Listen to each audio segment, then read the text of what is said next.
स्वर्ग के द्वार पर 4 व्यक्ति खड़े थे। इन 4 व्यक्तियों में पहला राजा था, दूसरा एक बिजनेसमैन था, तीसरा पंडित था और चौथा एक आम आदमी मजदूर था। किसी को यह भी पता नहीं था कि कौन स्वर्ग के अंदर प्रवेश कर पाएगा और कौन वहीं से वापस लौट दिया जाएगा। सब स्वर्ग का दरवाजा खुलने की राह देख रहे थे और आपस में बातें कर रहे थे। जैसे कि राजा को मरने से पहले से ही आदत थी, उसने अपनी बात सबसे पहले बताई। राजा ने कहा, मैं बहुत प्रख्यात राजा हूँ, मैंने धरती पर अपना बहुत नाम कमाया है, इसलिए पूरी संभावना है कि मैं ही स्वर्ग में जाऊंगा। ये व्यापारी ने अपनी बात सामने रखी और बोला, मैंने धरती पर खूब धन कमाया और उस धन से मैंने सैकड़ों लोगों की मदद की, इसलिए मैं ही स्वर्ग का हकदार हूँ। अब बारी थी पंडित की, तो पंडित ने मुंह खोला तो सबको कहा, शायद तुम तो सोच लो, लेकिन ये बात तो तय है कि स्वर्ग के दरवाजे खुलेंगे तो मेरे लिए। सब जानते हैं कि पंडित दिन रात भगवान को याद करते हैं, इसलिए स्वाभाविक है कि स्वर्ग में पंडित का स्वागत किया जाए। जब सबने अपना पक्ष रख दिया, तब सबकी नजर उस मजदूर पर थी जो चुपचाप अपनी नजरें झुकाए बिना कुछ बोले वहीं पर खड़ा रहा। स्वर्ग का दरवाजा खुला, वहाँ पर एक देवदूत जाकर खड़ा हुआ। देवदूत के हाथ में एक पुस्तक थी जिसमें इन सभी के कर्मों के बारे में लिखा हुआ था। देवदूत ने सबसे पहले राजा को अपने पास बुलाया और उससे पूछा, तुम बताओ, तुमने अपने जीवन में क्या क्या अच्छे कर्म किए? मैं उन्हें पुस्तक में देखकर फैसला करूंगा कि तुम्हें अंदर आने देना है या नहीं। राजा ने कहा, मेरा राज्य जितना बड़ा था उतना ही समृद्ध था और मेरा राज्य के सभी लोग खुशहाल थे, सभी बड़े आनंद से रहते थे, उन्हें कभी भी किसी चीज की कमी नहीं होने दी। ये मेरे अच्छे कर्म है।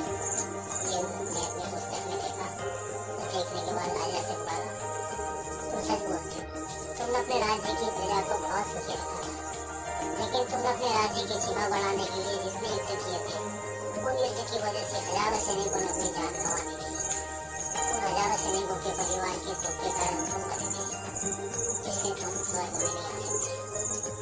अब बारी थी व्यापारी की। व्यापारी से जब देवदूत ने पूछा कि तुम्हारे अच्छे कर्म क्या है, तो व्यापारी ने उससे कहा, मैंने सैकड़ों लोगों को खाना खिलाया है, कई आश्रमों में दान किया है, कई निराश्रित लोगों के लिए घर बनाकर दिए हैं, यही मेरे अच्छे कर्म है।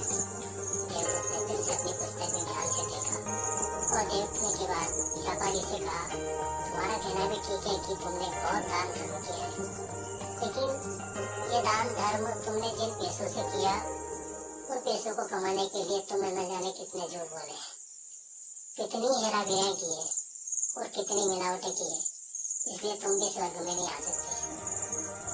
जब पंडित से ये सवाल किया तो पंडित ने बड़ी आत्मविश्वास के साथ कहा, मैंने अनगिनत लोगों को ज्ञान दिया है, हजारों यज्ञ और पूजाएं की है और दिन रात भगवान का जाप किया है, इससे अच्छे कर्म और क्या ही हो सकते हैं।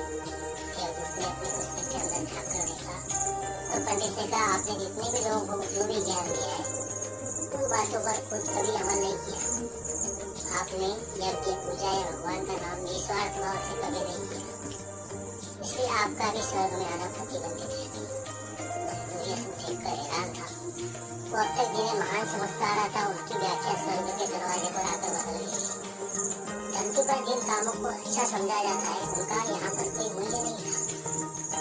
देवदूत ने जब इस मजदूर को अपने पास बुलाया और इससे पहले कि वो उसके अच्छे कर्मों के बारे में पूछता, मजदूर बोल पड़ा, प्रभु, मैं जानता हूँ कि मैं भी स्वर्ग में आने लायक नहीं, लेकिन मैं फिर भी एक बार बाहर से स्वर्ग को झाँक कर देखना चाहता हूँ, और इससे ज्यादा मेरी कोई इच्छा है ही नहीं, क्योंकि ऐसी इच्छा पालने के लिए मैंने जीवन में कुछ भी नहीं किया।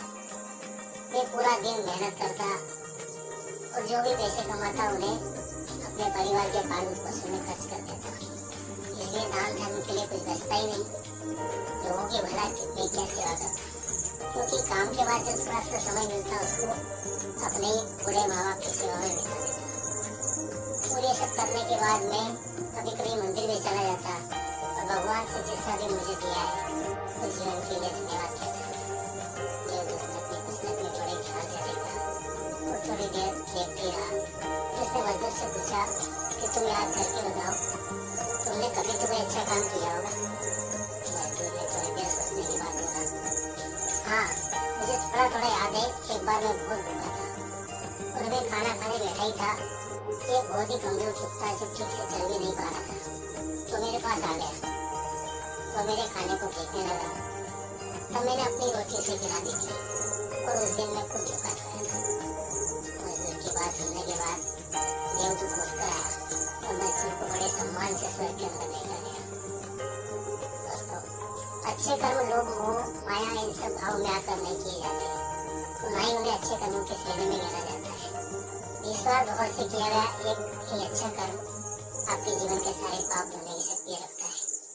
इसलिए जब भी मौका मिले निस्वार्थ भाव से और अच्छे मन से कर्म किया करें। जय जिनेंद्र। आपने ग्रुप के YouTube चैनल को अभी तक सब्सक्राइब नहीं किया हो तो अवश्य कर लें ताकि आपको कहानियां नियमित मिलती रहे। जय जिनेंद्र।